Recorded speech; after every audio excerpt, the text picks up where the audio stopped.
Greetings and happy Monday, everybody. This is the pre-show for those of you who are new here. We don't go live until 4 minutes and 25 seconds past the top of the hour, which is about 4 minutes from now.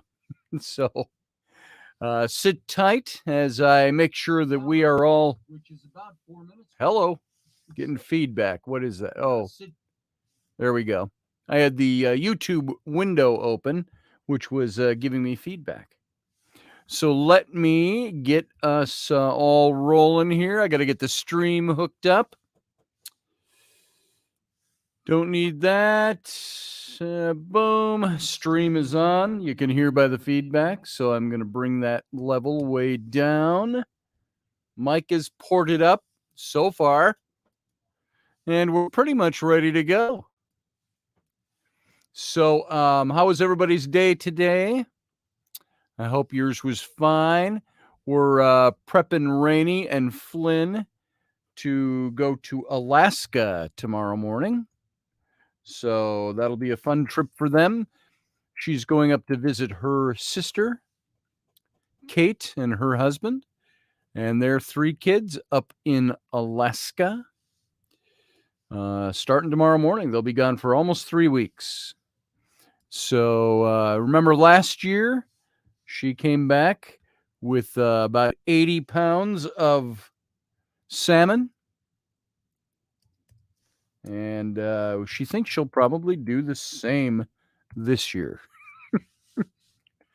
So, I just the other day, she had also brought home some moose meat. I think I announced this on Sunday or talked about it on Sunday.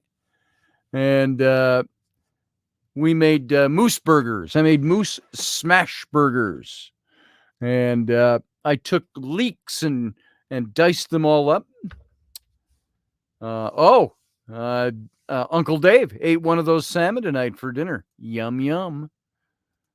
So, yeah, that'll be good. And, I'll just tell you this.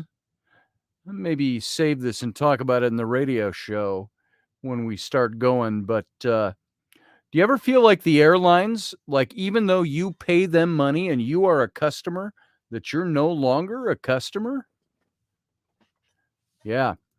Rainey was checking into the possibility of changing her flights. We had some stuff come up, and she ended up not doing it. It was going to cost her an additional $1,300 per person to change the flights, even though she had insurance on her flights.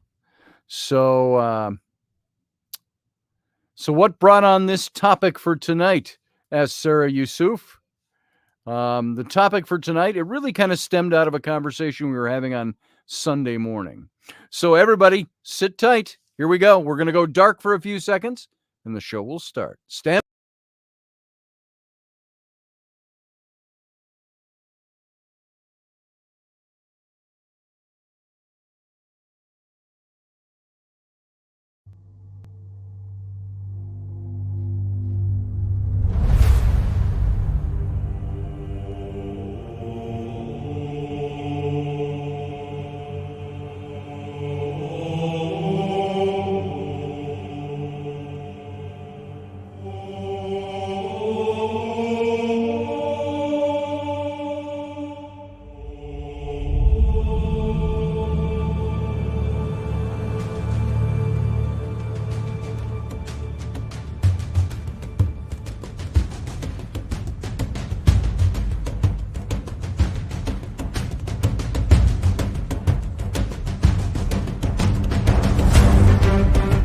The Intrepid radio program with Scotty Roberts. Intelligent talk.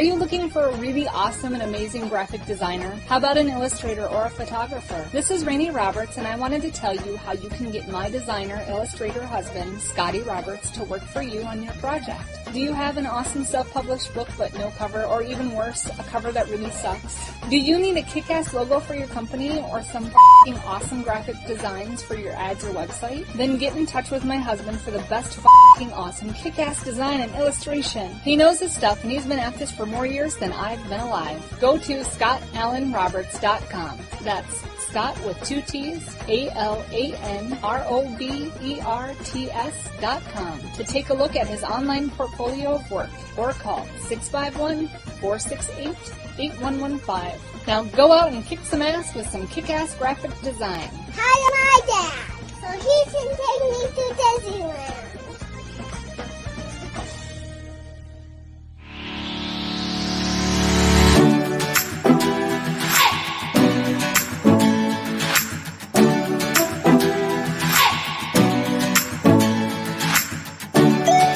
You're listening to the Intrepid radio program with Scotty Roberts. Intelligent Talk.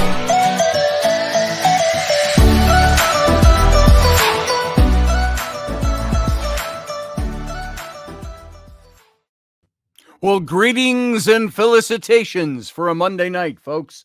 Welcome to the program. Thank you for being here. Thank you for giving me your time, coming on in here to listen to me, Scotty Roberts, the host of this, my show, the Intrepid radio program, playing right now in audio format over on Odyssey Radio.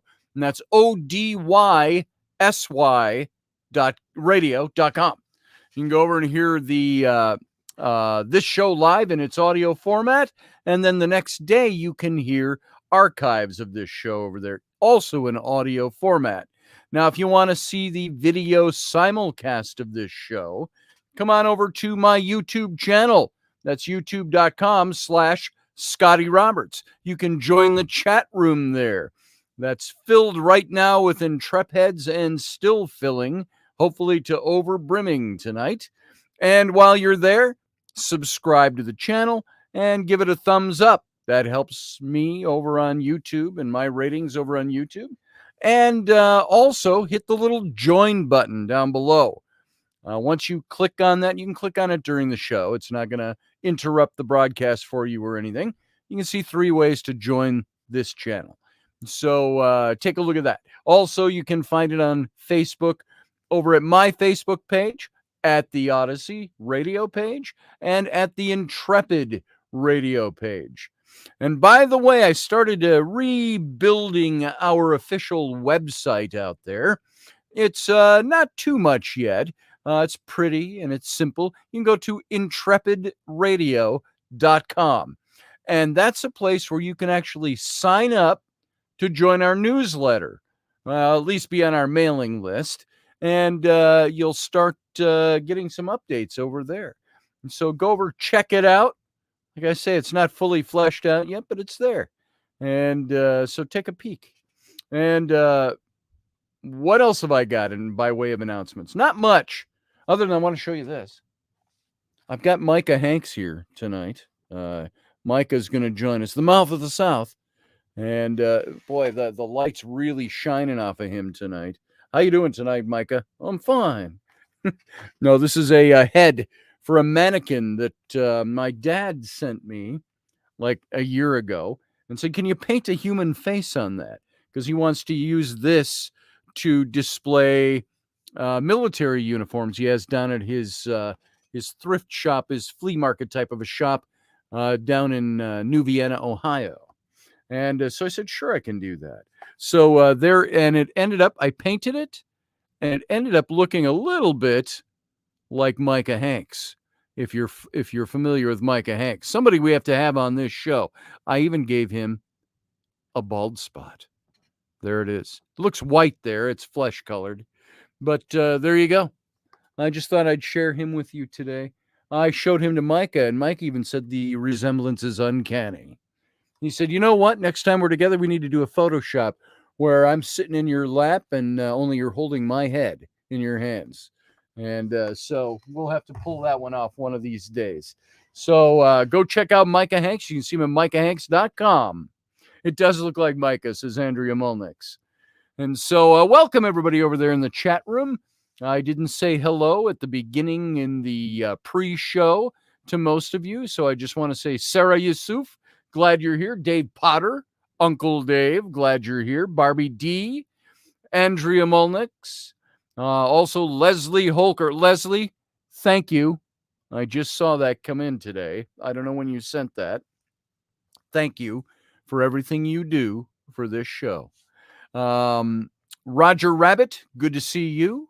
And David Otness and Romeldian. And who else did I see? There's a bunch more of you in here just lining up, all talking.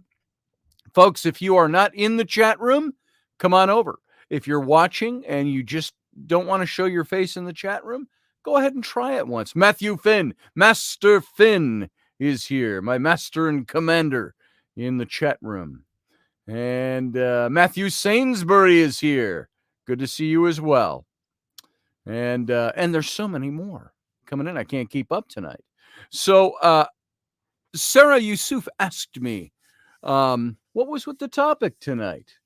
As you know, we like to do the oddball topics. We like to do the weird stuff, the weird history, the paranormal, the ghosty stuff, the science, the weird science stuff, culture, archaeology, ancient history, ancient historical religion, things like that.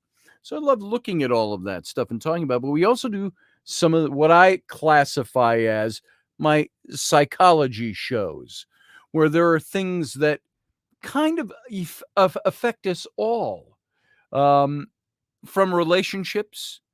How many of you are in a relationship out there? Husband or a wife or a significant other, or have been in the past? And so I like looking at all these things. How many of you are parents? I like looking at parenting and some of the things with that. Sometimes parenting, we save that a lot for Sunday mornings, which is the very unofficial show. By the way, if you don't know that, Sunday mornings at 9 a.m. Central, 10 a.m.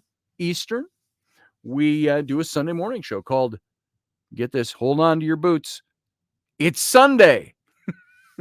And it's Sunday with Scotty and Rainey. Rainey usually joins me. She is going to be gone now for the next 3 weeks with my oldest son here at home, Flynn, who turns 13 in a couple of weeks. And they're going salmon fishing up in Alaska and visiting Rainey's sister and brother-in-law and their kids up there. He's stationed up there. And so they're looking forward to a good time. They leave tomorrow. So we've got to be up and out of the house at 5 to 5:30 a.m. in the morning and get them to the airport. And then it's just Ellie and Rowan and me for 3 weeks. That should be exciting. I'm going to get them. I'm going to teach them what it means to really clean a house. So anyway, we also believe we have found a new house. We haven't gotten the official word yet, but we saw it today. Everything looks in order, and it's very close to here. We looked at one that was just down the street from us, and I did want to mention this, is that it's funny in this economy, it's the same exact townhome as this one. The only differences are it's got a little darker carpet and a couple of little different layouts in some of the rooms, but it's the same exact builder. It's a cookie cutter, little boxes made of ticky-tacky. And we went over there and looked at that house a few days ago, and gorgeous. They made the offer to have us come in and rent it for a year at $300 more a month than we pay for this place. Now, that puts it up over $2,100 a month. Plus, they wanted to charge us extra pet rent per month. And I said, as of today, I said, respectfully, regretfully, we have to decline that offer. I said, at those prices, I said, we could be buying a house and actually retaining investment off of it. So it's probably not a good idea, but thank you for the offer. And now we did find another place. It's, you know how I've told you how right outside my window here in our backyard, there are railroad tracks behind all the trees right there. And on the other side of that is that tower. And that tower is emitting radio signals, radio frequencies that are, and we'll maybe cover it. So maybe do a show on this one day so we can talk about it in detail. Suffice it to say that the radio signals that we get in this house are above what they say, far above it sometimes, what they say is the standard by which human beings should not be submitted to for long periods of time. And even in Europe, there are many countries that ban building within a quarter mile of towers like that on top of the water tower, the G5 stuff. And so you know where we found a house? Which is a little less even than this place. It's a single family home. It's a little different layout, but it's a more modern home. It's nice. It's got a big yard, a fenced-in yard, and then a big yard beyond the fenced-in yard. It's got 3 bedrooms and 2 baths upstairs and the big living room and stuff. It's a smaller house overall, but then they have a semi-finished basement, meaning concrete floors, sheetrock, 2 huge rooms that she could not promote as rooms because there's no egress windows, if you know what those are. So we talked about that a little bit, and she said we asked, and she said you are fine going ahead and setting this place up the way you'd like. Now, what I'm getting at is, you know where that house is? It's across the railroad tracks and about a block and around the corner. You come out the front door of that house, right here, you see the trees, and then you see the water tower up behind it. You come out the front door, what's the first thing you see at an angle? The water tower from the other side. And but we're and it's big, it's close. But Rainey brought her little detector, and it was lower there, which was nice. And I don't know what it is about the direction. Maybe it's a little downhill from there. I don't know what it is. But the house was lower, and she thought, yeah, this is very doable. So rooms with no windows, hydroponic food rooms. There you go. Yes, stylish birch, we can start our pot farming. So I'm just kidding, big brother, if you're watching. So it's a nice place, and we, if all goes well, we'll get the offer tomorrow, and we'll be moving. Hopefully get a lot of stuff moved before Rainey's even back from Alaska, if all goes well. So there you go. That's just a little news there because we've talked about that stuff before. So this next month is going to be, as we get closer to move date, it's going to be a little sketchy as we get into the moving week to see what we're doing with radio. Also, I just want to make this announcement. I might be in Sweden for the month of November. And I don't know how the radio show will work from there. It just might not for a while. We might have to go on hiatus or doing some pre-records, something like that. We'll have to see how it works because I think in Sweden, I think it's a 5-hour difference. So at 9 p.m. here would be 2 to 3 a.m. there. We'll have to see how that works. And I would be gone the whole month of November. Now, many of you, if you remember that John Ward and I had started a book some time ago. And I'm going to show you something here just so you can, I think the best way to do this, I'll do this while I'm talking. We had started, we wrote our book, The Exodus Reality. Now, guess what? That is pushing on how many years now since we wrote that? 2013. Wow, that's 9 years ago we wrote that book. And you've all seen it. We've all talked about it. We've looked at pictures from that trip and all of that. Well, we had started another book kind of on a lark. It was a a book that we were building off of our a little fun illustration I did, and it was called Fox and Bear. Now, if any of you remember Fox and Bear was a book that's going to be a lot like Tam O'Hare, The Rollicking Adventures of Tam O'Hare. It's going to be an anthropomorphized story, meaning all animals, and it's going to be told with the two main characters being, of course, Fox and Bear. What animals are they? I'll give you 3 guesses. The first 2 are wrong. It's going to be Fox is an aristocratic British fox based on John Ward. It was just cartoon characters of ourselves. And this aristocratic British fox is an archaeologist and a historian and all of those great things. Now, the other character, Bear, is a American professor of archaeology and history. And these two are a team, and they've got what establishes in the book a long established history together of the things that they do and have done together, the adventures they've gone on, and so on. Now, the story is set in, you remember when I've talked to you and I've read portions of the 10 Breaths of Ra?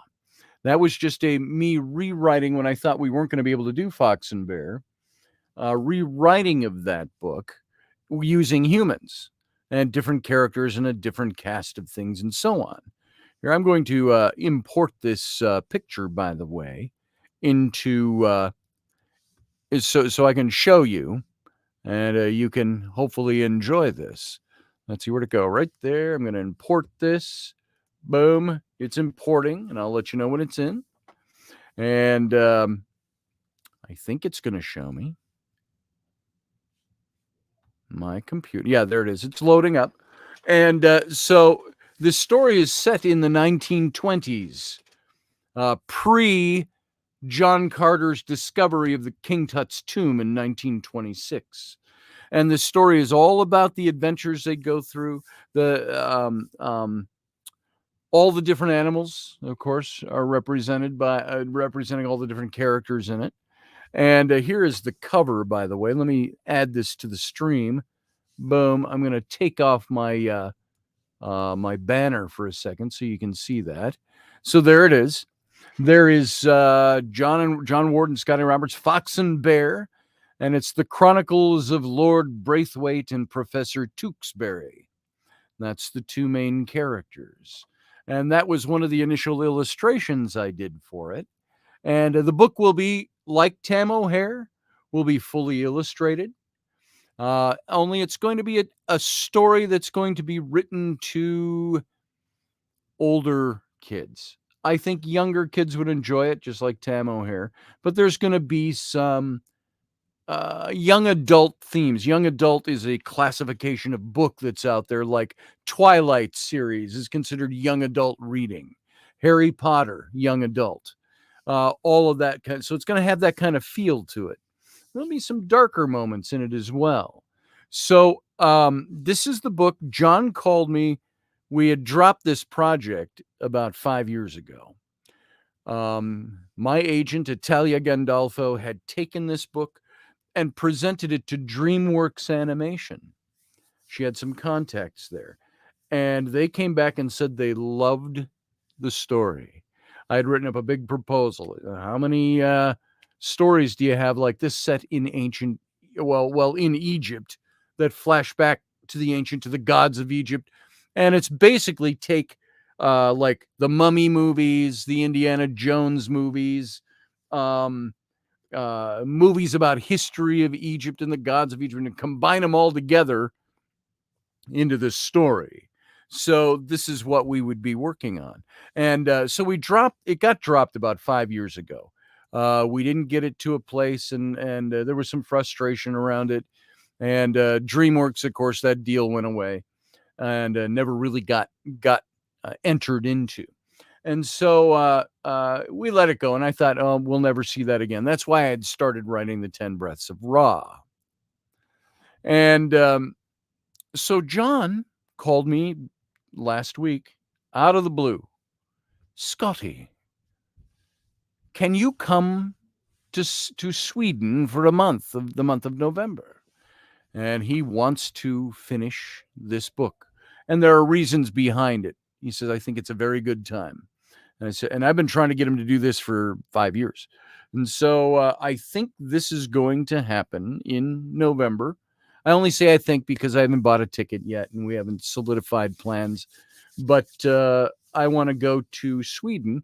And by the way, John and Maria, they have their archaeological site in Egypt, but they have a 5-acre farm out in the country in Sweden where they live in their off season. And so I'm going to go and we're going to, does John's Teacup make an appearance? It most certainly does. And while these characters are not John and me, they are close enough to John and me. I want to see what it says. Oh, A History Trippers Adventure. History Trippers was the television show at the time we started this that we were working on. That's why you see the History Trippers logo here in the middle of the pyramid on the back page. So, as it says here, 1912 on a dig in the ancient city of Thebes. That's changed. It's now in the early 1920s since I designed this cover. And it's all the stuff that happens. Here, I'll tell you what this says if you can't read that. An aristocratic British fox, archaeologist Lord Montague Braithwaite, and his historian friend, a quick-witted American bear, Professor Flynn Tewksbury, face the fight of their lives when their archaeological expedition accidentally awakens a 35-year-old Egyptian curse. God, it's become now. The duo soon learn. I could put on my glasses, eh? How about that? The duo soon learn that they are under the protection of the secret order of the Eye of Horus, guardians of the esoteric mysteries of ancient Egypt, and they are catapulted into a deadly race with not only the powers of the Egyptian underworld, but the American Secret Service, Britain's MI5, rogue officers of the German army, and the unscrupulous Egyptian black marketeer Selkat the Scorpion to locate the Chamber of Wisdom, kill the curse, and release the 10 breaths of Ra. Now, that has taken on a little different form. That was the initial, this was a cover I did for the proposal to DreamWorks. And so all of that has changed a little bit. And the story itself is going to be, I think, a really exciting story. So we're going to delve the depths of this and see if we just can't get this book put together. And let me take that share of that picture out of there. Boom. I'm going to remove it. There we go. So that's exciting news coming up as well. So I may be in Sweden for the month of November. And if we do that, I'll let you know. We'll let you know how we're going to operate this show from there. The bear, however, doesn't scream Scotty Roberts. Says Leslie Hoke. Oh, you meaning you don't think the bear looks like me? That's there he is. Boom. With his pipe. All right. So Fox looks nice, says Matthew Sainsbury. Thank you, guys. Go visit CERN. Maybe John will maybe we'll make a day trip over there and visit CERN. So make it on film, says Matthew Sainsbury. That's the idea, to hopefully convert this from book, get the book done, and make it something that is turned into a full-length animated film, like with DreamWorks or what's the other one? Disney, Toy Story, and all of them, with the little lamp that jumps up and down. Or why am I skipping the name on that? You know what it is, who it is. Anyway, so that's that. Now, as a good segue into what we're talking about tonight, I have always had regrets that we did not take the opportunity we had when it was on us. I felt that we let go of an opportunity that was probably not going to be reclaimable, was my idea. When we had DreamWorks saying to my agent, we really like this. How far along are these two guys, John and Scott? How far along are they on the book? And she asked me, how far along are you guys on this? And that was January of 2017 when that happened, 5 years ago. And I said, how far along are we? You mean beyond the synopsis? I said. And she said, oh boy. She said, get a treatment worked up for, and we could never. John and I, in our working schedules, we just had problems getting this together, and it got dropped. So now there is some light at the end of the tunnel, because there's some other things I can't tell you about that might be going on with this. So we're hoping to get that off the ground. But my regret was that we didn't pursue it harder at the time. We had just come off of pushing History Trippers, our TV show, for about a year and a half, and kept getting, it was like getting sucked back in because one of the big networks was very interested, and then having weeks drag by and nothing happened.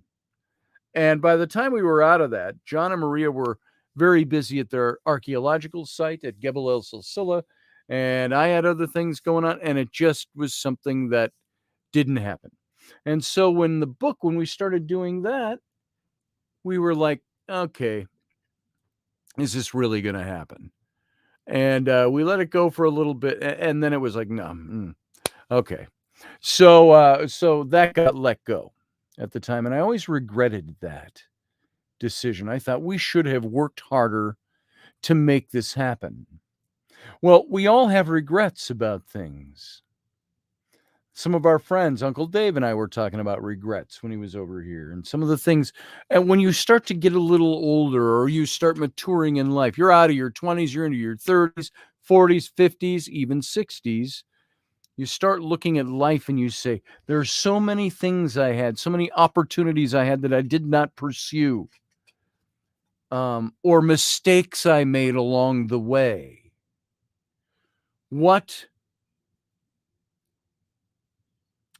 How do I reconcile those mistakes with myself? I have regrets. And this came up on Sunday morning, and we talked about it just a little bit, because on Sunday morning alone, I had seen 3 social media posts from people I knew, that I know personally, putting up posts about their regrets in life and the things they didn't pursue. And do I have regrets? Yeah, I got regrets. I got certain things I wish I had done a different way, but at the same time, we concluded on Sunday that, and by the way, it was very funny. Rainey and I went to see our chiropractor today. And he was talking, he says, I was listening to this podcast I've been listening, and they were talking about same topic, regrets, and reconciling regrets, the psychology of regrets. And I said, that's funny. I'm going to be talking about that tonight on my own show. So it's a topic that everybody deals with, because everybody's got them. Leslie said, my regrets have never been about opportunities, but moments lost forever. There it is. Things that we either didn't take opportunities, or I regret the fact that this moment is now gone and I will never have it again.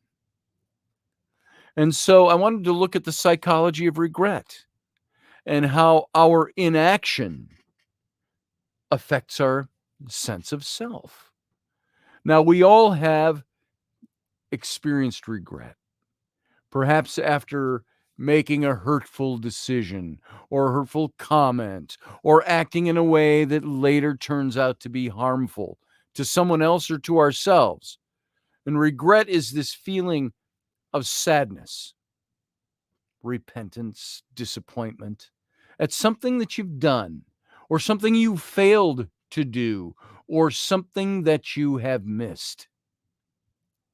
and said, I can never go back and make that any different. And that causes our regrets. And there's kind of an illuminating and surprising, profound conclusion to investigating the psychology of regret. The regrets that will trouble us the most aren't the mistakes or the errors we've made, but rather the actions we've failed to take or were unable of taking. And there is an ideal self and its relationship with our most fiercest of regrets. And how it's possible to turn a regret into something positive is what I want to talk about tonight. And if I didn't spend so much time talking about Fox and Bear at the beginning, I would have gotten into this a little deeper. Sometimes I think I just need to up it to a 2-hour show anyway, even though we have the Captain's Cabin, which comes on right after the show. If you're new to the show, by the way, you can stick around in YouTube and you can be part of the Captain's Cabin, where we'll continue some conversation as this. Sarah Yusuf says, I try to minimize regrets. Well, I think we all do. How many of us want to have regrets? None of us. How many of us want to avoid having regrets? I think all of us would love to avoid that. So let's look at the inaction and the ideal self. Psychologists consider that 3 main domains make up the perception of the self. Your actual self is who you currently are right now. Who you are now, this is your actual self. Your ought self, O-U-G-H-T, the ought to be self or the ought self, is who you think you should be based on your obligations, your responsibilities, the things that you want to achieve, the things that you want to have in your life. Your ideal self is who you could be or who you might dream of being. Now, there was a paper that was written that I'm pulling some information off on this by Dividai and Gelovich, and they explained that we develop our ideal self through our hopes, through our dreams, through our desires, for who we hope to be in the future, maybe who we hope to be with, maybe what we hope to do. So it's our hopes, our dreams, our desires, the things that we're aiming for. These are the things that develop our ideal self. Now, you might aspire to be financially successful. I know I did. I remember when I was in my 20s, I said, by the time I'm 31, I'm going to be a millionaire. That didn't happen. Hard to do when you're in ministry. I got to tell you that, unless you start a cult or something. But I also wanted to start my own art business. And so we develop our ideal self through our hopes, our dreams, our desires. We might aspire to be financially successful. We might desire to be loved by our friends and our family, or well respected within our professional circles. But if these aspirations aren't achieved, the resultant feelings of regret can be long lasting, and in some cases even span a whole lifetime. What if you weren't successful in your marriage and your marriage ended? Your aspiration was to be the best you could be in that marriage, to be the best parent you could be, and that was torn to shards by maybe something you didn't even want to have happen. I've been there. And the regret that grows can sometimes last a whole lifetime if it remains unhealed. So regret is one thing. Living in regret is one thing, living in the past. Having regrets and dealing with your regrets and moving on from them is a totally different thing. Now, this study by these 2 psychologists showed that whilst 24% of participants regretted the things that they ought to have done, 76 regretted the things they could have done, but didn't. And the reason for this discrepancy could be the action-related regrets are easier to learn from and therefore turn into a growth opportunity. remember how many times I have quoted Mark Twain, who said, 20 years from now, you'll regret more the things you did not do than the things you did do. So loose the bowlines, cast away from the safe harbor, set your sails to the trade winds, explore, dream, discover. These are the things that many of us 20 years down the road say, I should have done that thing 20 years ago. And we have regrets over that. Doesn't mean we can't move on. Many people are able to move on with that, with their lives. Beyond that, some people are locked in that pattern of saying, I have never done the thing I wanted to do. Yeah, Andrea Malnick's, I quote Twain a lot. And that quote, particular quote, is my personal mantra. Now, this whole theory is supported by a study led by Dr. Giorgio Coricelli from the Center of Cognitive Neuroscience in Lyon, France. And the team found that our experience of regret is a learning tool that pushes us forward to behave differently and do better in the future. For example, if your startup business fails, you can analyze what went wrong, reassess, do things differently. This process improves your self-perception, how you're going to do things. Regrets of past inaction, however, don't give us that same forward drive. If you decide not to apply for veterinary school in your adolescence, you may spend your adult life filled with regret that you didn't have a career as a vet. I know when I was in high school, we were low income, my single mom and her 3 kids. When I was a senior in high school, I applied for the Minnesota, my mom applied for me, for the Minnesota State Financial Grant and Aid, it was called, for education.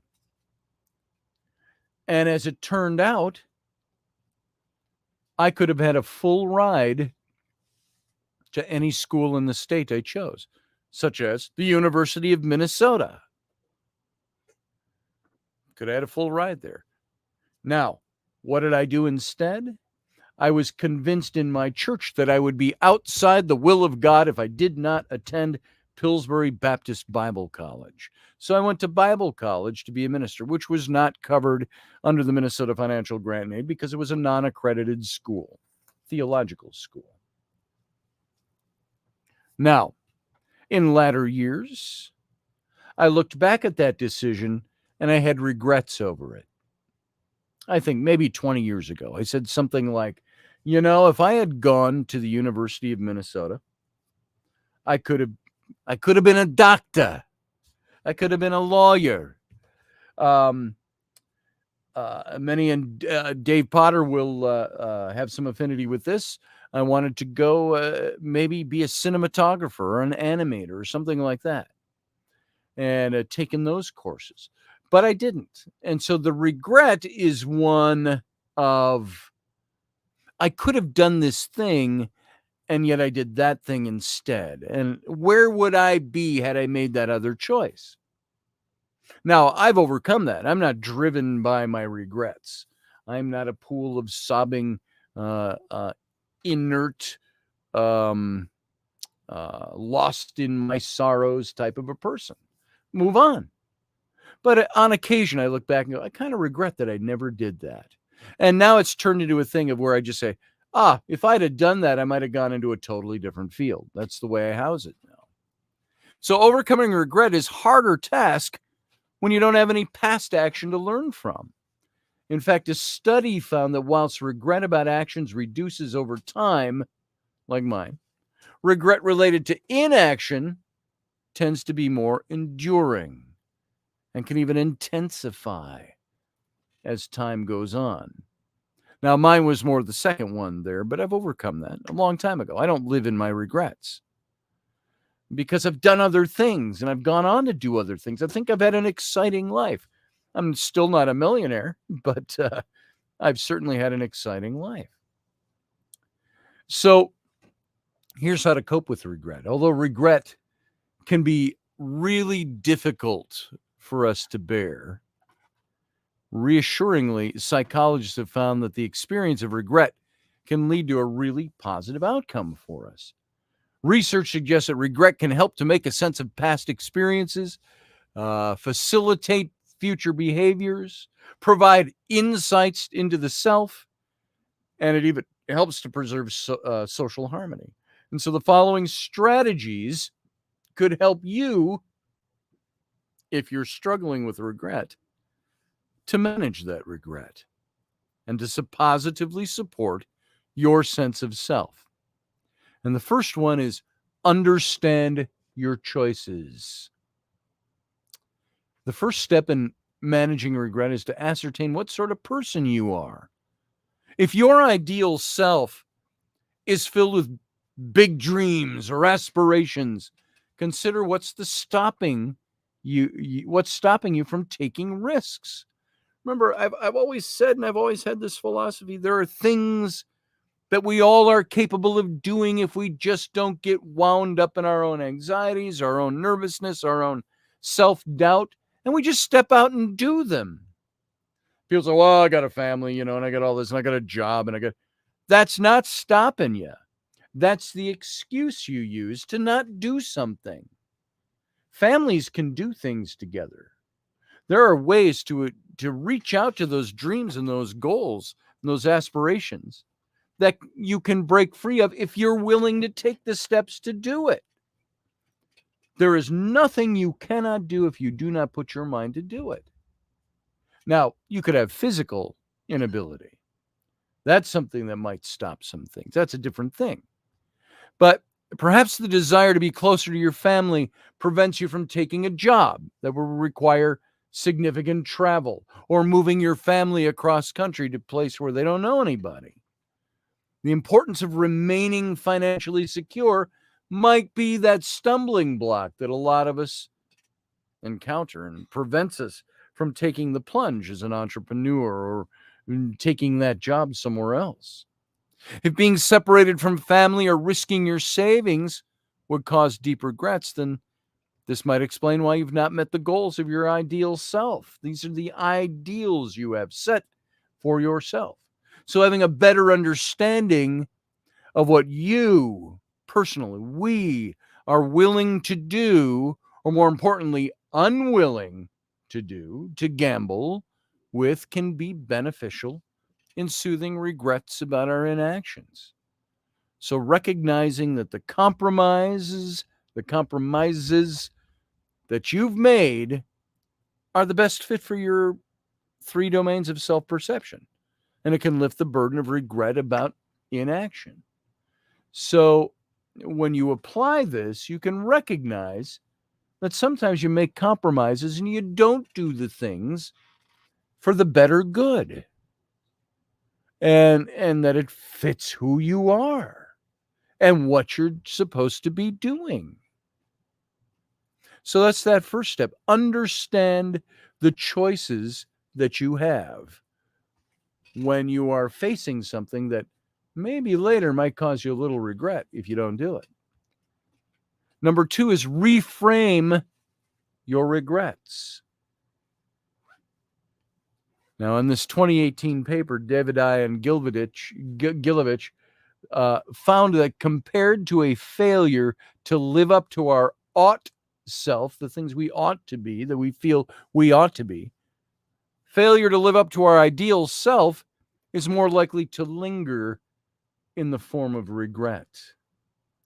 Have you ever said that I have not lived up to who I was supposed to be? Now, maybe there's some of us that go, I don't have that kind of regret because I've always lived to the fullest of who I'm supposed to be. You're a rare person. Because many of us say there are so many better things so much more I could do, so much more I could accomplish. But we have to weigh sometimes those things out against who's out there that's going to be affected by those decisions. So unlike the immediate anxiety and guilt that occurs following an undesirable action that we may have performed at some point, a gradual unfolding of disappointment occurs when our goals and our aspirations go unmet. So regret of not going to drama school, regret of my not going to the University of Minnesota to be a cinematographer or an animator, things like that may not rear their heads until maybe years later when you find yourself stuck in an unenjoyable career. About the only time that regret ever comes up for me is when I think, you know, I could have been a contender. You know, I could have made so much more money, made my mark. And it's not all about money. Money is not the sole measure of success, by the way. But you know what? The lack of money can sure indicate that you're not being very successful. So the experience of being successful, even on a financial level, can prove to you that I've done the things I've wanted to do and I've made it. So failure to live up to your ideal self is more frequently left unresolved. But reframing can help shift the burden of regret. Regret is a difficult but effective tool for learning. And the key is to find a way to grow from your regrets without loathing yourself for past decisions.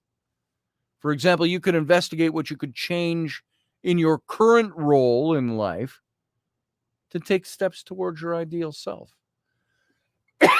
Let's say you regret the breakup of a relationship. How long will you let that gnaw at you? The option is there. The opportunity is there to become your best self and enter into something new. Sometimes, and I understand, people get in those situations and it's like, I can't do that. I can't go there. And that's okay. But don't let the regret drive that decision.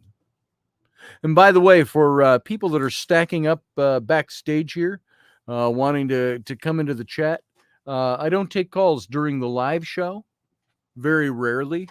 So if you want to go over into the chat room, introduce yourselves. I don't see you having posted anything in the chat room. I'm not going to open up a window to chat with you without you letting us know a little bit about who you are and what you'd like to talk about.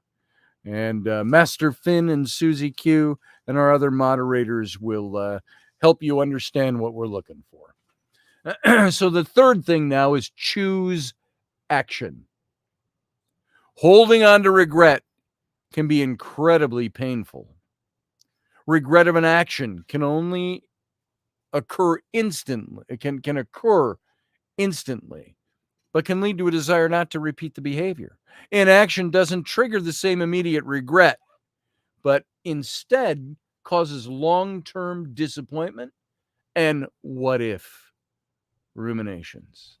When you don't refill that gap that's been made with something better that could create that. If fear has led you to turning down dream jobs or stopping you from falling in love, you have to learn from the regret that these decisions left you with. The psychology of regret suggests that you're more likely to regret the things you do not do than the actions you take. Thank you, Mark Twain. 20 years from now, you'll regret more the things you didn't do than the things you did do. So if you're unsure about a choice, it might be best to behave in a way that is active, proactive, rather than inactive, and letting that continue to sink in and govern your thought patterns. So if you later come to regret the action, chances are the regret will be less intensive than you had declined to act. So despite being a difficult emotion, regret has value in motivating corrective action. The presence of regret can be used to propel you into acting in a way that makes reparations for past decisions or past things you thought you should have been doing. And so if you miss an opportunity, peace can be found later in life by investing and investigating the psychology behind your choices and acting to feed your desires into a new yet satisfying life. Regret can consume us. So the big question is, what are you regretting?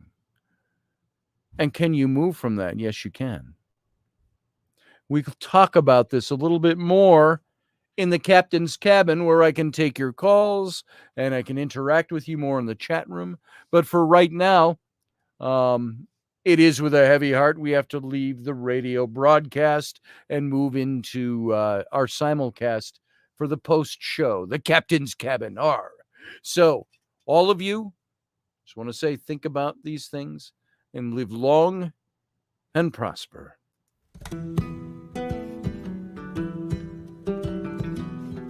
Join us every weeknight at 9 p.m. Central Standard Time, 10 p.m. Eastern. The Intrepid Radio Program, a Scotty Roberts Productions broadcast.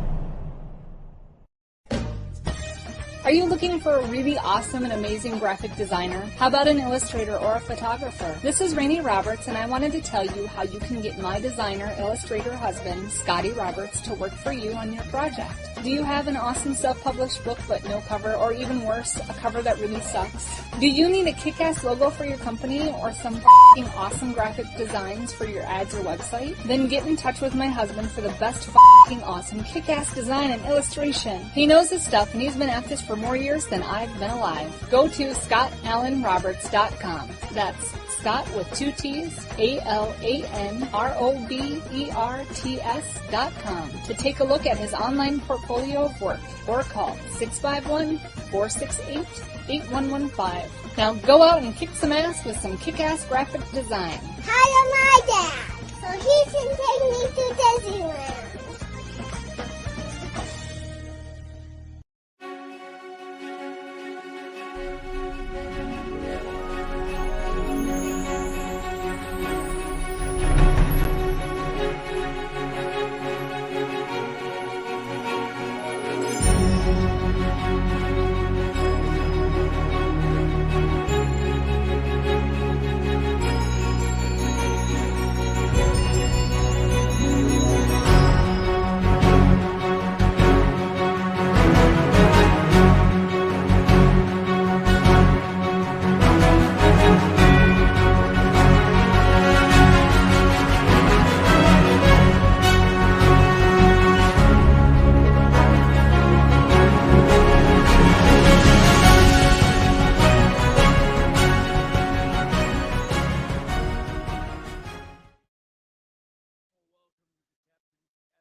Seriously, I just said all that really good stuff and I didn't port my mic up. Sorry about that, folks. I don't know why such a little thing is so easy to overlook while I'm doing the show. So, hey, everybody that's still there. I was looking at some of the comments that were being made in the chat room, and I was just commenting on some of them, looking at what Matt Finn had to say and what Rudy Dog had to say. And yeah, there we go, Stylish Birch. It's so weird that I can turn that sound down. I have to turn it down during the breaks and the ins and the outs because the system picks them up when we're hooked up to the radio. And so I had ported it down, and of course didn't think to port it back up.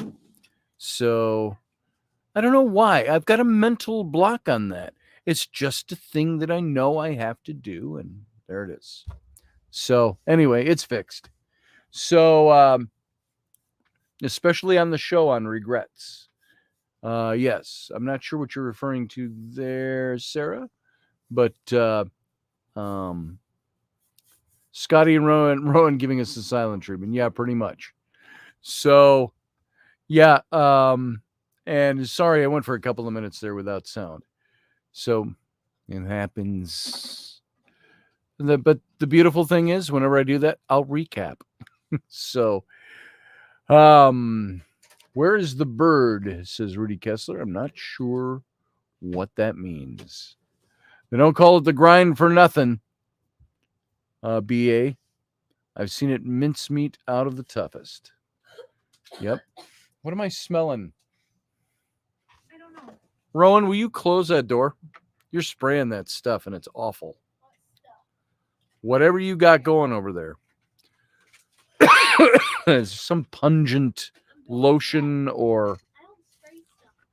What do you got that's got odor coming out of it? What do you have that's got odor to it? Your lotion? Oh, excuse me.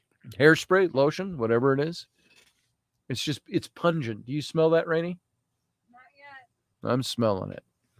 So, no jaunty hat? Asks Sarah Yusuf. Not tonight, I don't. We did our jaunty hats on Sunday, though. Dave Potter joined me with his jaunty hat, as did Ruben Fastors and his jaunty hat. Somewhere out there was Roger Rabbit with his flowery, what he called a newspaper boy hat. I don't even know what that is. Delaney Pearl Jones made caramelized apples and onions, pork chops for dinner with rice. Yum. That all sounds really good. Pork Chops and Applesauce was a book that was in the school library when I was a little kid. Picture book for kids. It's a soft cap, Scotty, says Uncle Dave. I've just never heard it called, oh, you're talking like the newspaper boys in the 20s? That kind of look? There it is. Yep, 1930s and beyond. They often called them newsies. Now, when he talked about his flowery, floppy paper boy hat, he called it. I thought, what is that? Something I don't know anything about. So, anyway, there was our my little talk on regrets. You know, we all have regrets, folks. We all have stuff that we wish we had done a different way. We can let them consume us, or we can just move on and say, you know, that doesn't consume me. So if anybody's got any thoughts on that and you want to come into the chat room, talk about regrets and how you deal with things, how you cope with things, you're welcome to do so. Hey, Michelle Canham Free. Frank Sinatra. You regret Frank Sinatra? Let's see. The Brady Bunch, says Michelle Canham Free. So that came before the Frank Sinatra. I don't know what you're referring to, the cap or pork chops and applesauce. Regrets are a waste of energy. Yeah, they are, Michelle Canham Free. Too bad many people consumed by them don't know that yet. They are a waste of energy. Now, I don't sit and dwell in my regrets, but there are times, my moments of quiet, where I go, wish I'd have done that thing a little differently. And is that a true regret if it's not something that is a big deal to me?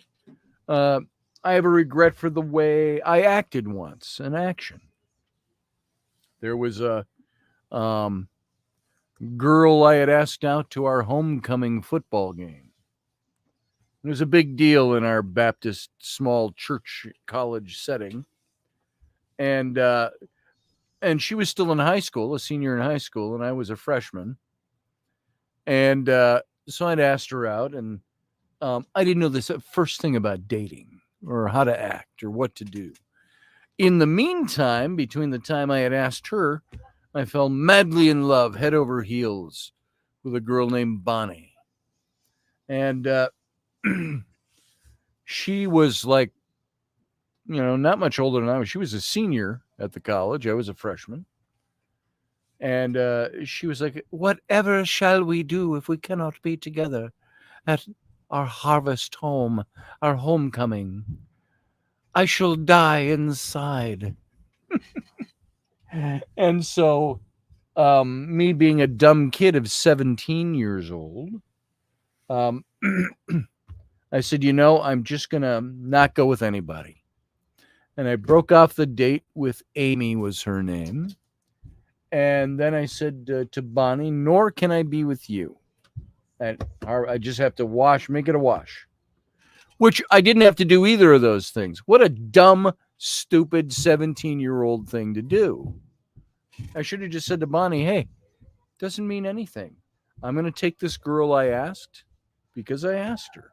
But I'm not going to start a relationship with her. You and I can date all we want. Let me get through this and blah, blah, blah. So we all know how that kind of stuff works. It's a dumb regret. But I thought about that for a couple of years, and I said, I really regret the way I acted. Once I matured a little bit. Hey, what are you huffing and puffing about?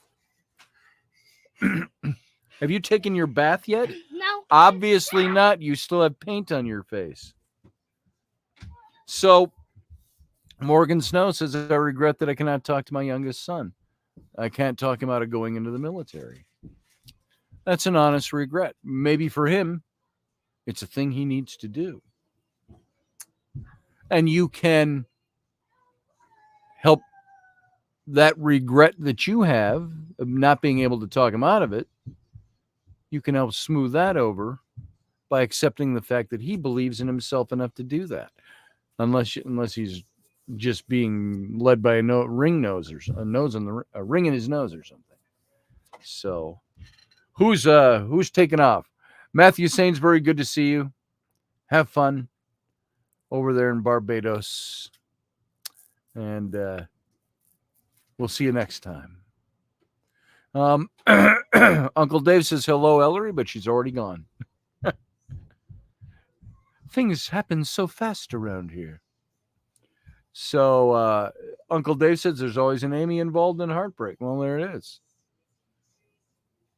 So this heartbreak that I caused, this Amy, was 40 years ago.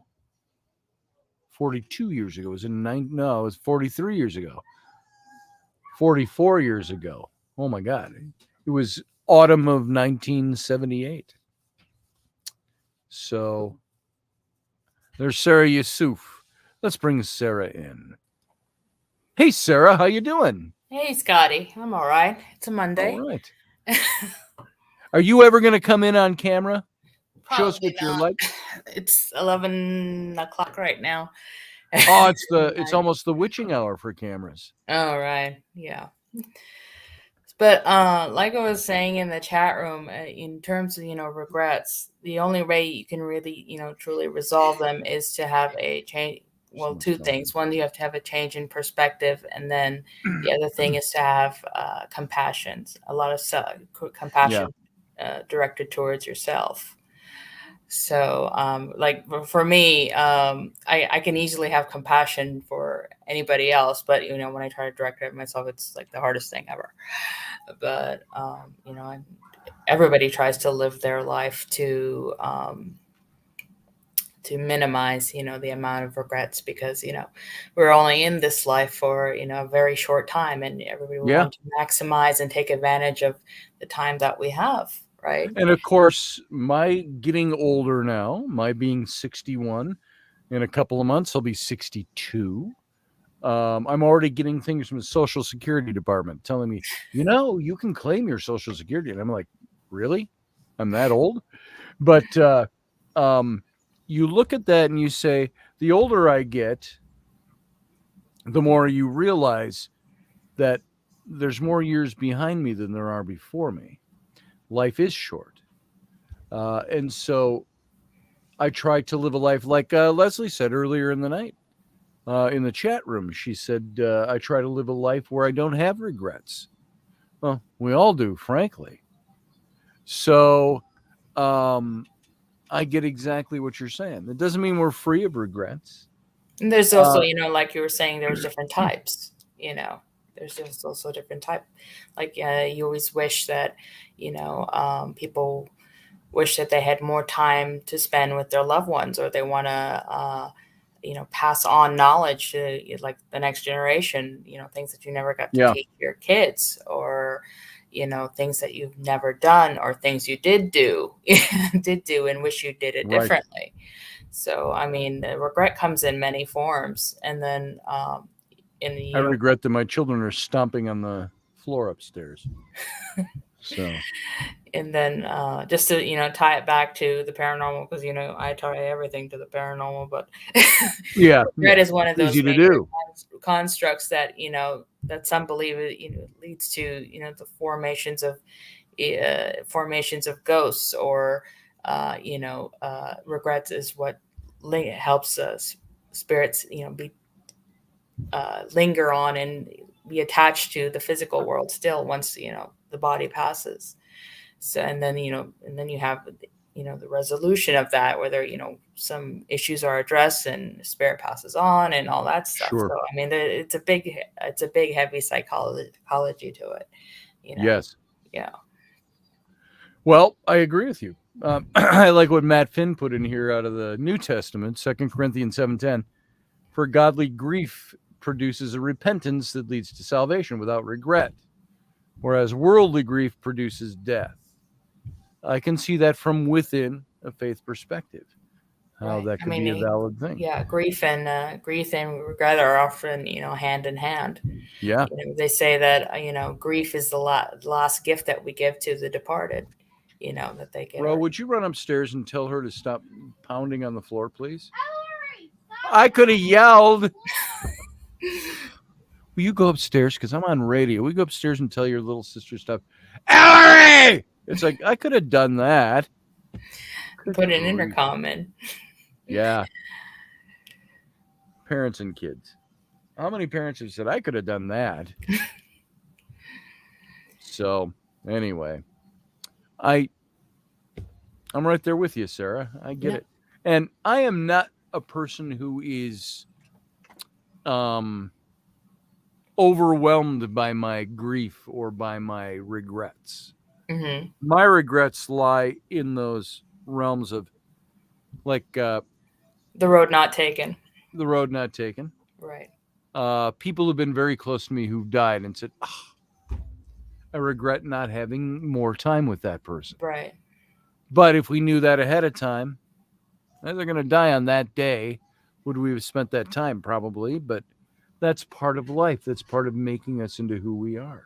Yeah, and then you would have to turn itself on its head and said, instead of regretting the time that you've lost or potentially lost, you cherish the time that you were able to spend with them. It makes it all the more important. So I mean, it's you have to turn the perception on its head, and it becomes, I guess, more palatable in a way. You have to reconcile, right? With the wants versus reality. Yeah. There was a man that was a very close friend to my mother and my family. He called my mom. I called him my brother. And he passed away now about 7 or 8 years ago. Uncle Dave, I think you knew him, David Smith. David. Yep. And The other Uncle Dave. I remember he had his. I've talked about him before, but he was a veteran. He was in Army intelligence. He had been captured and tortured when he was in. I don't know if it was Afghanistan or Iraq, and I believe it was Iraq. And he was probably about 5-6 years younger than I am now. And I remember, and he was dying from something he believes it was a chemical agent. He was at the VA. He was dying. And they kept him pretty doped up in there. And we went to see him a couple of times. And I remember the day before he died, we went to see him. And he could barely function. He was so morphined up. And the room was full of his wife's relatives. And I remember him trying to struggle to sit up when he saw me come into the room. And he could barely move his limbs. And he moved and he put his elbow around my neck and pulled me in. And he didn't whisper it, but he didn't have much voice. He said, I don't care what all these people think or even who they are. He says, I am more happy that you are here in this moment than any of these people. And he says, I love you. And I just want to tell you that. And he pulled his arm back down, of course. And then, the next day, so we talked a little bit. And the next day we were going to head over. We were getting ready to head over, and then we got a call that he had passed away. And so what are the regrets you have when something like that happens? You regret that you didn't take more time. Now, that doesn't consume me. Maybe it would if it had been my wife or one of my children. I don't ever want to have to experience that. But with a wife or a child. But David, and you always take it back to the paranormal, Sarah, you said. And I there are many times I've wanted to reach out and see if David was there. That's one of the major, driving factors that, that we, especially in the age of spiritualism, that people wanted to, reconnect with people that were, lost in war or lost however, and that they wanted to be able to have that reconnection, and probably driven mostly through, regret. Yeah. It's funny that I've never done that with David. I have thought about it in times where I don't have the opportunity to try anything. And David was somebody, he had 2 PhDs in different areas. He's a very intelligent man. Brilliant. Lots of experiences, lots of philosophy, lots of spirituality. And I think the regret that I have that's associated with him is just looking back now over the last 7-8 years since he's passed away, is thinking, man, I wish I could talk to him. Because I used to talk to him about a lot of stuff. And so you regret that. Rudy Kessler, dog, over in our chat room says, how do you resolve a regret that you had no control over the other person's actions? Dave's experienced that. I've experienced that. Many of us have experienced that, where you have no control over what the other person does. And you are left dangling as, I don't want to say a victim, because I don't think of it in a victim perpetrator status, but you have somebody that does something. Let's say it's the easiest, quickest example is marriage. What if somebody wants to leave the marriage?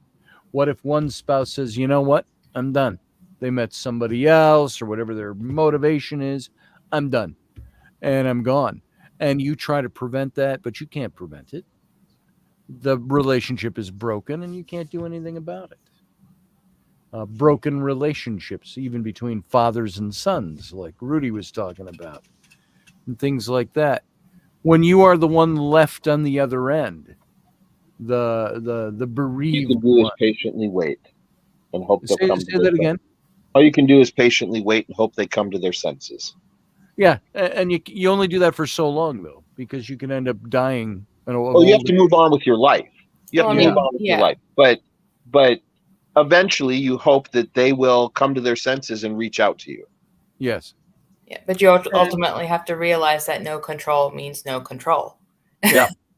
Yeah. And so Exactly. that's where when you have no control over what the other person's actions are, all you can do is control, if you will, your own actions, your own response to that. Exactly. There are things I have that are out of my control that I can't fix, but and I can't change them. But how do I respond to that?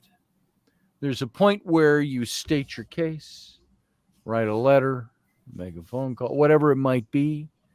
And then you have to say, this is it. I have to release this.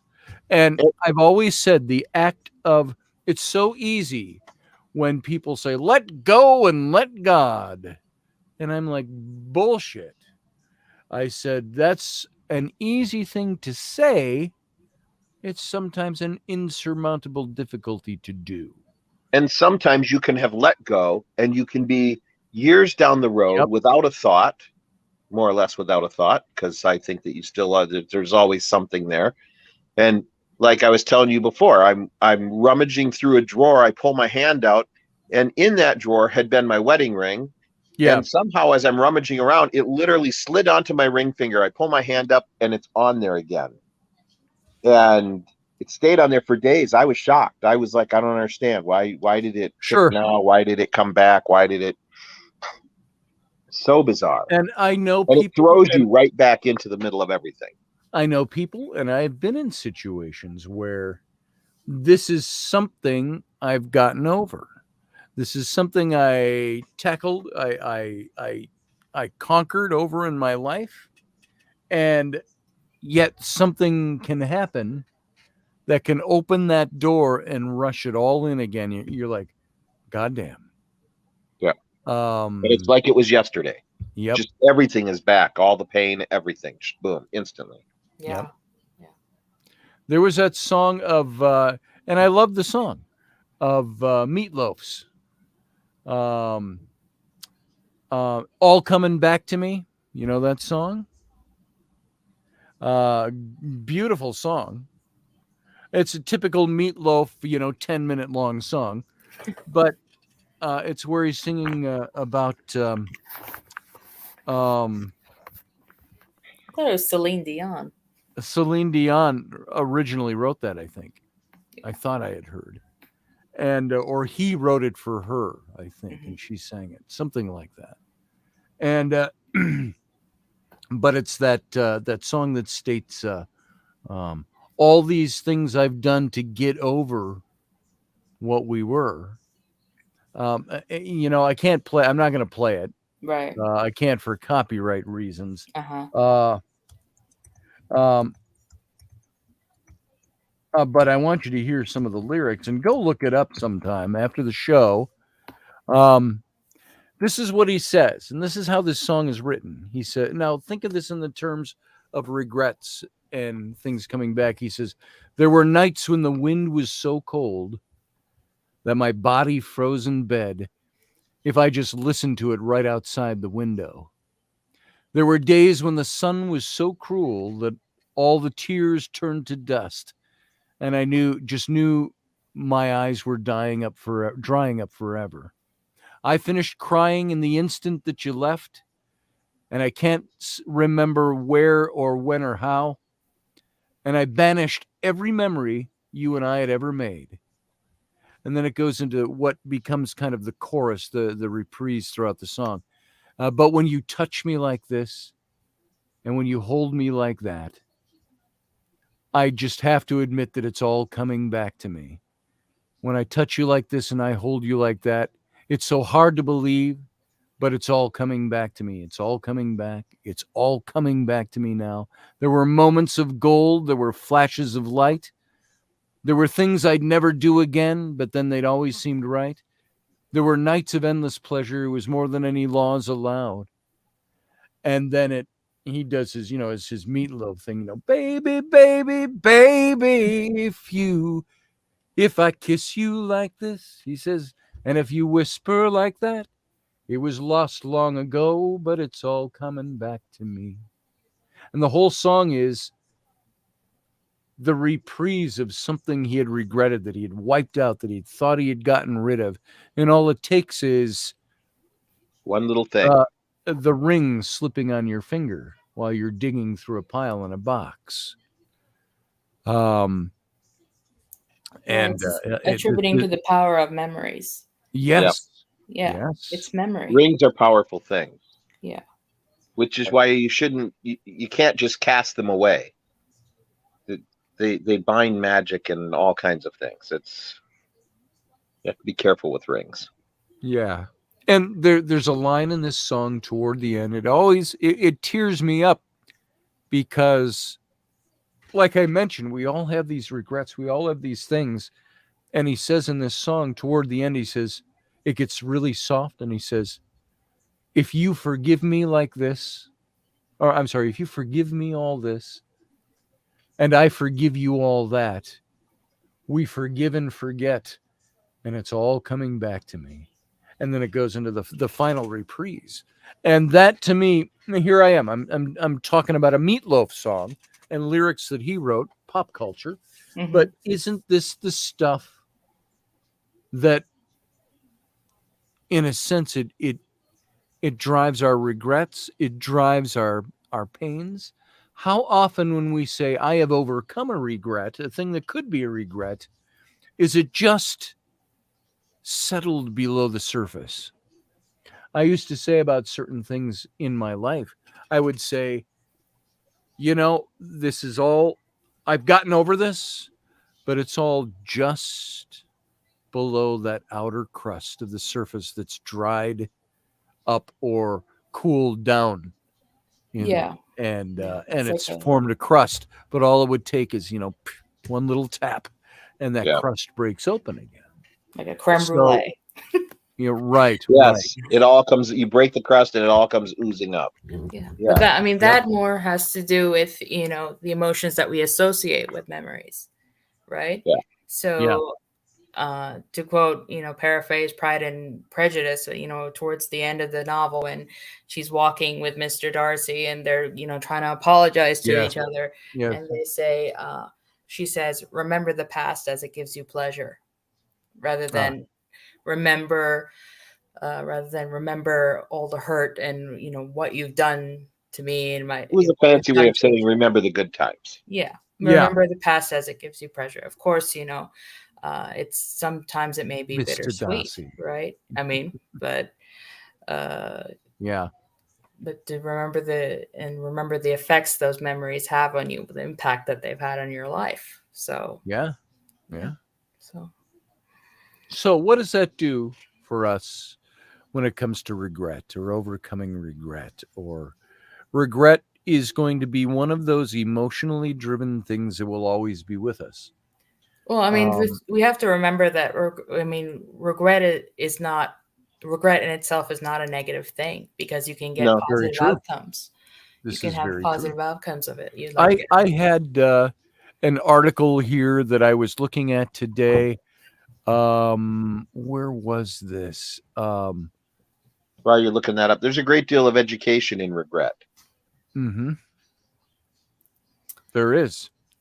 I want to see if I even left it open here. How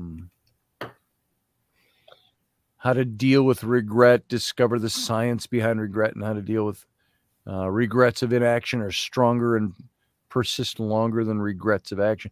It's pretty much the stuff we kind of covered. No, there was something else that talked about an article I had looked up that talked about the positives of regret, that regret is a good thing.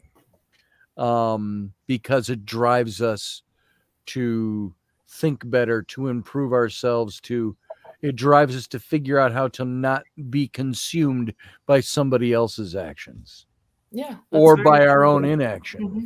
Or action we took. Well, even one of the things that I tell people all the time coming out of relationship is look at everything, the good and the bad, and own your own shit. Don't be afraid to own your own shit and forgive yourself for that as you're forgiving them for theirs, because you have to let go of that to move on, or you will drag that baggage into the next relationship and carry that over into that relationship. And you don't want to do that. Again, and you have to have compassion as well. So Yep. yeah. And compassion for yourself, to give up the feelings. So there it is. I don't think we'll get much more out of that tonight. Crossing into the paranormal, the soul essence of us. One of the big things that happens when you cross over, they talk about, your life flashing before your eyes, and you see all the transgressions you've done and transgressions against you and all this. It's not about gaining their forgiveness for your transgressions. It's about you being able to forgive yourself for making those errors. Sure. That makes sense. In order to move on and learn from those lessons, you have to be able to forgive yourself and say, okay, I did this and I was wrong, and I know why I was wrong, and I'm going to move on from that. Yeah. Yeah, you see it a lot in the, ancient cultures where they have, steps to go into the afterlife, especially like Egyptian culture, where you face a certain amount of, I think 21 or 24 judges, or, Right. Whatever the magic number is. But I mean, it's also, intrinsic in the process of, the living and the dead, the rituals involved, when someone passes to kind of address that. And then, in some cases, like you would have, some say the formation of ghosts, or, if you had an old boyfriend who was abusive, who might be lingering behind because, they regret treating their partner terribly, or sometimes aren't done treating them terribly. They're just right. people, and they want to different. I had more harm.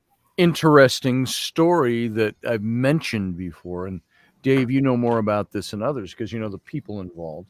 But it was Amanda and her mom Kay. Oh yeah, back when Rainey and I first knew each other, and we had all that stuff. You remember it, all that stuff that would go on in the big house I had with the fireplaces up and down, and just as a reference point.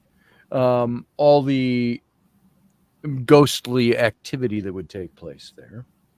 Well, it was when we were trying to decipher something after Rainey had seen some things in the house and so on. Amanda and Kay were there, mother and daughter, second, third generation witches.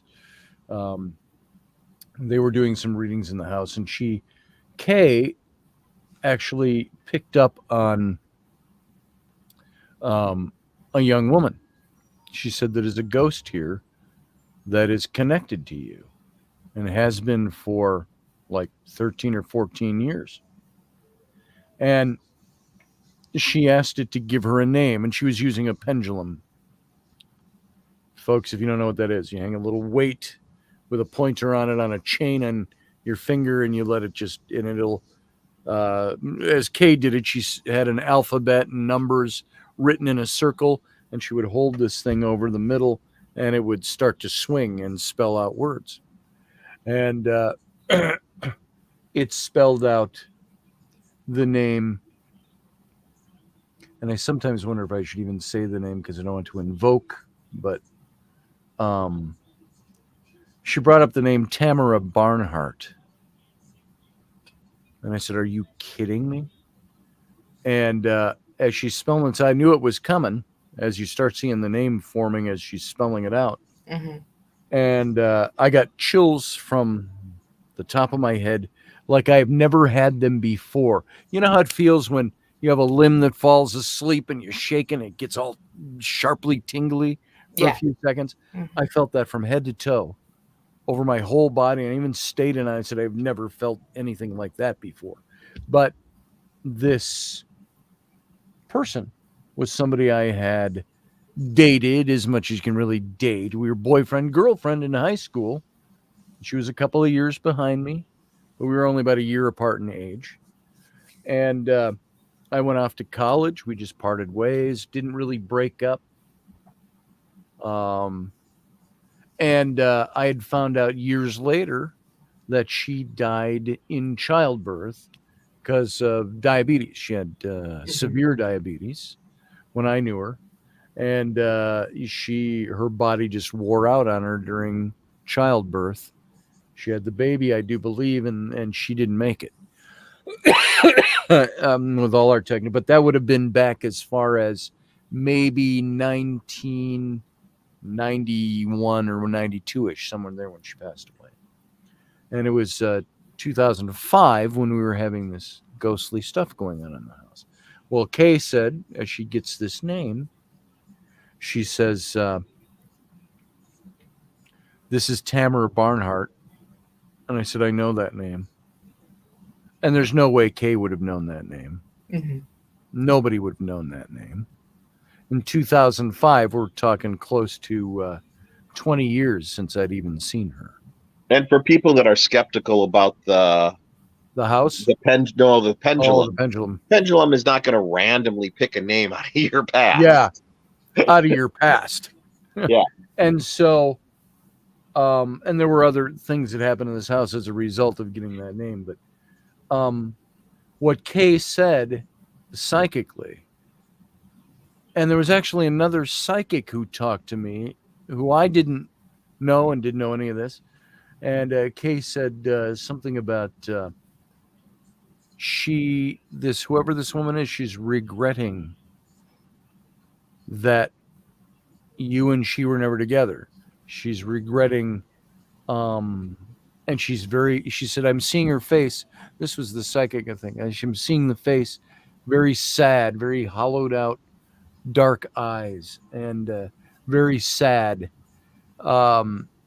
that you two could never have had a life together because she died. And this is why she sticks with you. And this is why she makes other women in your life and in your existence feel her presence. Rainey felt it. And so I know when we moved from that house, I remember saying, whatever's in this house, is we're closing the door, final time closing the garage door and leaving. I said, whoever's here and part of this house, you have to stay here. You can't come with us. Now, I don't know if I banished her to dwelling in that house forever. I do know a year later, I don't want to be in this house. The house was bought by some Buddhist monks, I think. Oh, well, then she's fine. Yeah. It was a big house, big yard, it had 26 old growth trees in the front yard, and it was a beautiful place. And I remember a girlfriend of Abby and Bryn's from high school said, I was going by your old house the other day. I just randomly rode my bike down there to see the old house. And she said there were a bunch of orange-robed Buddhist monks burning incense and chanting and walking circles around the house. So my thinking, I don't know exactly what they were doing, but my thinking was they were cleansing that house. There was an awful lot of spiritual activity in that house. Well, she wasn't the only That's one. likely. That was Yeah. Say that again, Sarah? there. She was not the only one that was there. No, she wasn't. There were 2 ghosts and 5 spirits, we were told. Sarah, you said what? No, I mean, that's likely. Oh, But, likely, highly likely, yeah. Likely. But I mean, So- so hopefully, she was able to receive the compassion that she needed to move on. I hope so. And I have sometimes felt that presence, but I've tried to not tap it either. And Yeah. but I'll only bring that up because she said that was the other way around. Mhm. It was that this is somebody who died within 6 or 7 years of my having known her, who said she'd been following me for 13 or 14 years and living in regret on the spirit side of things, not releasing that over there. Right. And it was a very sad, very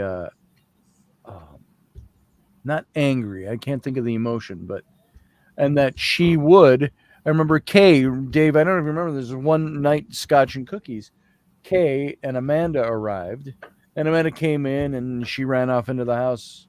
And Kay stood at the door and she's looking up and she said, "There's a female presence in the house tonight." She says, "Very jealous of you. Very jealous. Now that Amanda's here." On any Thursday Now night back then, that would have been the case. So yeah. Well, it was interesting times. But this was somebody that would do something. Now, was that really Tamara? I don't know. It's But possible, but it's very possible. It made a lot of sense. right. So, Have you considered, I know that they say that, when we think about the dead come to us and all that, but yeah. have you considered doing some visualization work, like you do an etheric cord cutting, separate yourself from. I haven't from really that. considered that. I've heard of it, and I've I mean, probably had it go through my mind, but yeah, it's not like it doesn't have to be like a proper ritual or anything, but I mean, just right. even within your mind, you just see, the cords that you form throughout your life. Sure. And they say that, it's like with any bonsai tree, you have to do some pruning, the things that don't serve you, you just kind of got to cut them off. Otherwise it's going to, everything's going out and draining you dry. But I mean, that may be something that, you've cut it off on her end. It's, try to cauterize the other end and take care of it. Yeah. Separate it. Just for Rudy's sake, if you haven't heard this before, Rudy, back when we lived in the cities, before Rainey and I were married, back when we first started dating, frankly, 2005-ish. Every Thursday night, I had a little gathering at my house it was dubbed by the people who attended it because it started with one woman who was a belly dancer at the festival that would come and wanted to talk about her bad relationship with another person at the festival who was very high ranking and unrequited type of a relationship. And she came over, we had scotch. And so the next week she brought her friend, and then more belly dancers started coming. And everyone should date a belly dancer at some point in their life. I'm just saying. Oh yes. And so we had scotch all the time, and I would always bake cookies for my kids. So my kids got to see a lot of these people and experience them.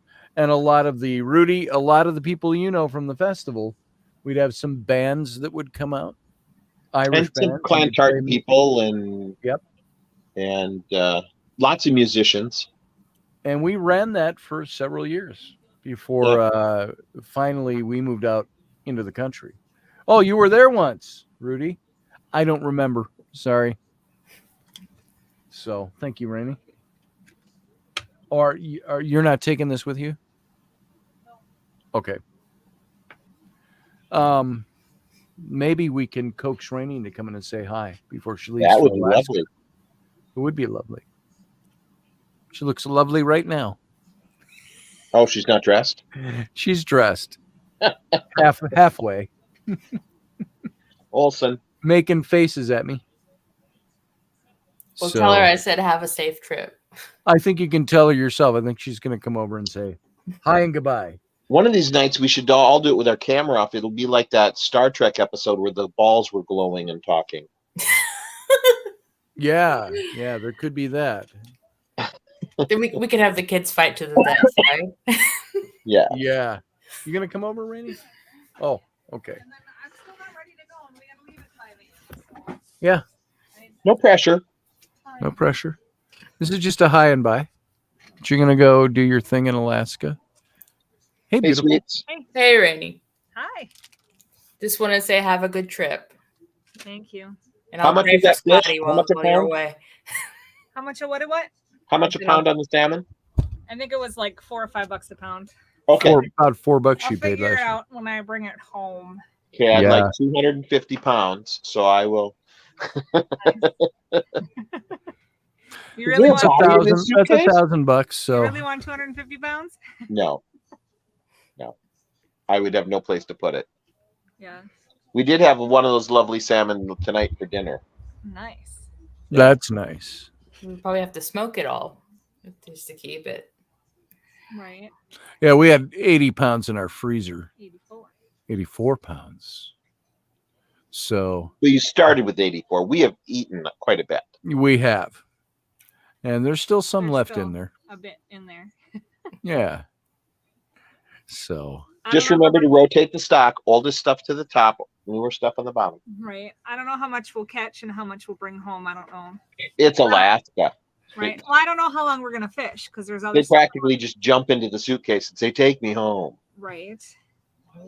that's what I heard they do. And then the fish bite quite a bit too. Yeah. They do. So what you told me you were all packed like an hour ago. Yeah, What do you I get- still what do you got got Flynn to get packed. I keep going Ah. up there to be like, "Are you ready?" Because I can't go to bed. Oh, wait, let me guess. Yeah, something like that. Pretty much. And he's under the weather today, so he's like on top of Oh, it. He's kind of like, ugh. So Yep. I haven't even seen Roro tonight. Where's she at? Somebody didn't want to take his allergy meds while he was at camp. yeah, Well, that was stupid. Right. Rowan is in her room, probably talking with friends. Bentley. I'll get her out here before we go. So that's all. Talking with the boy. Let you say hi to everybody, grace everybody with your graciousness, Right. I'm not gonna see ya for a ways. unless she calls from up 3 there. whole weeks. Not 3 whole weeks. I'm only going 16 days. Oh, 2.5 weeks. Two weeks 2 weeks and 2 and days. 2 days. There it is. Well, I hope you have a great time. Let us know what the global warming situation is up there. I heard the rivers are high, but it's been raining, so we'll see how successful fishing is going to be. Because if has the rivers Ellery are pretty high- much just been glued to you all day? No, she hasn't. Oh, I'm surprised. 'cause Surprisingly, she was glued to Scotty the whole time you were gone. Yeah. Like, I need a parent contact. I just have to hang on. Right. no, Andrea, it wasn't Maddie. It was why is her name slipping my mind? I'll think of it, Andrea, and tell you. Who? What person? On the bike. Brittany and Abby's They went friend. by the old house and saw the monks going around it. Oh, Melissa. Melissa. So Melissa Joy Chesky or whatever. yeah, Chesky. She's married now, so Yeah. so anyway. So anyway, So, anyways. I don't have too much more tonight my to talk stomach about, to is tell you the hurting, truth. So I'm gonna go. All I right. suppose that's a good thing. Yeah. Yeah, might be. We gotta be on our way to the airport in a few hours.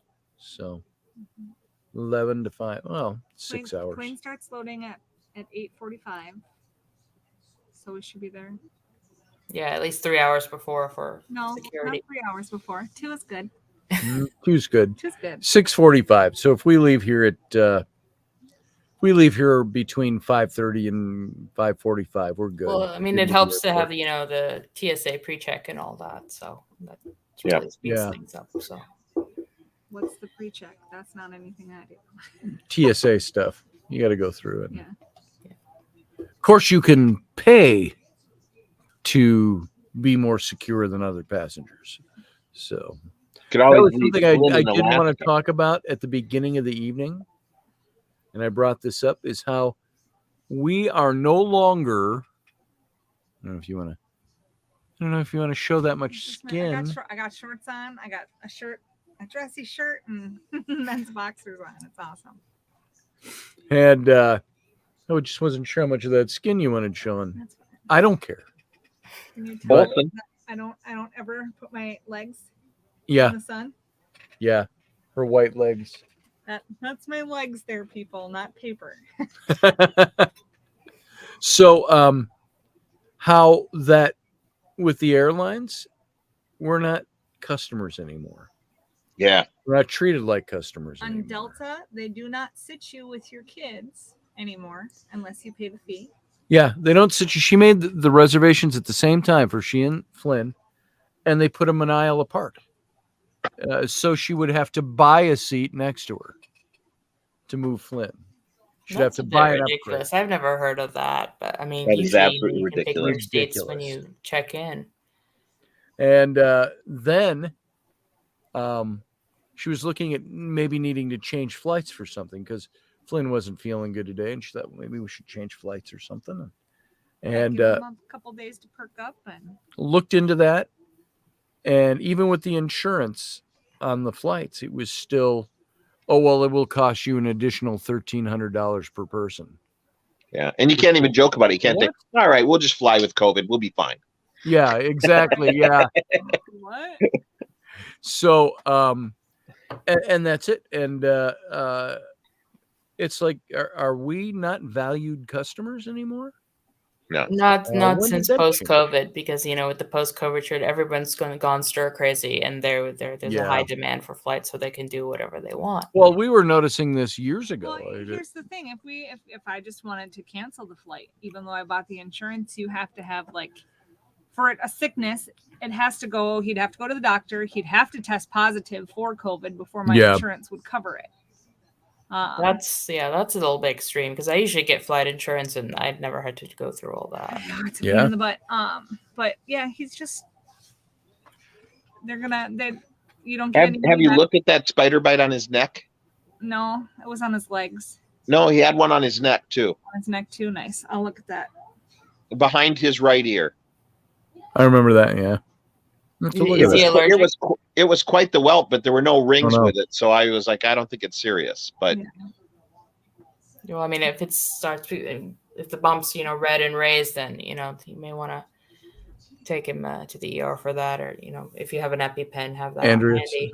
Yeah. Hi, Andrea. Yeah. He's not dead yet. I'm not bringing him to the emergency room tonight. Yeah. He didn't tell you about the spider bite? I mean, he had a whole bunch on his leg, but he showed me the one on his legs that he had a spider in the tent in the sleeping bag. Yeah, he got bit like 6 times on his legs. Yeah. Joe Sapiens, that's exactly what I would think. I thought it was common sense, he says, for parents and children to sit together right. for safety. Now, he's a teenager, but they don't know that. Yeah. Well, they do. He's 12. Oh. How long is the flight? 6 hours. Oh, yeah. Well, maybe you can ask, if worse comes to worse, you can ask the person on the plane if you can switch seats. Tell him to keep hitting on the stewardesses, and eventually they'll move him next to you to quiet him down. Right. The stewardesses, whenever you ask to change seats, they always say, well, after we're in the air, you can do that. You can't do it before we take off. Yeah. No, there's a reason for that. If the plane crashes, they want to be able to identify the bodies by who's in what seat. There's the morbid side of that. No, that's the serious truth. You're on a manifest for a seat number, so they want to know where the bodies in this row, who they are. So, yeah. Make sure you're washing your hands before you. Well, this I had wanted you to manifest says this seat should be held by a 12-year-old, but this guy looks 50. That 50-year-old kid looks right well. Situation. I'm gonna have her hose down when you're gone. That's fine. What is she wearing? Ellery? No, whoever. I thought it was Rowan that had the odor that you were talking about. Oh no! The odor was spraying girly stuff. I know. That's what I figured. Girly. I figured that's why you wanted to hose her down. Girl, oh my God! No, that was Ellery. Just now, Ellery is like dirty, ragamuffin, dirty. She's been avoiding the tub for 3 days, so she has. And I told her earlier today, you need to take a bath. She got in the tub with the dog, but she didn't wash her face. Yeah, she had to wash the dog. She was sitting here at my desk, messing with acrylic paint tubes and painting pictures. Yeah, I saw the paint all over her. Like this. She was making this kind of stuff. Yeah, beautiful. But there was paint everywhere. Oh, I know. I saw pictures. Blue paint on her chin and on her arms and all over the dog footprints all over the carpet in cobalt blue acrylic paint. Just before we move out. Excellent. Just before we move out. Always the case. Maybe she could audition for Avatar. She could. That's not funny. So I told her she needed to take a bath. Not the first time this kid has been painted. No, it's not. So anyway, I think we're gonna boogie out of here. Before I say that, Joe says child safety is important. Thought it was common sense for parents and children to sit together. Not with Delta. Not with what? That is so crazy. Oh, Delta. The airlines really don't care about you. Once you've paid, that's it. That's their money. There's nothing they can do wrong that you get a refund I or. did call in though. I did call in yesterday and asked on the phone. I'm like, is there any way we can get seats together? I said, now I've got the extra cash to pay the $60 to sit together. And the lady was like, no. And I'm like, my son gets really anxious. I said, he should sit next to me. So we have seats together on the flight home. It's like, why didn't you give us seats together when we ordered the tickets together? When you check in at the desk, there's a good chance that the boarding attendants will take care of you. Yeah. They are less likely to push corporate policy and more likely to look in the favor of the flight attendants who are going to have to deal with an anxious kid who's 2 rows away from his mom. Yeah. So. And all else fails, you can always go to appeal to social media. So, Yeah. Make sure you post it on Facebook and Twitter. Here's 2 free tickets, round trip tickets to wherever you want to go. I would complain about that. That's a pet peeve of mine, though, is the way we are not treated like customers anymore.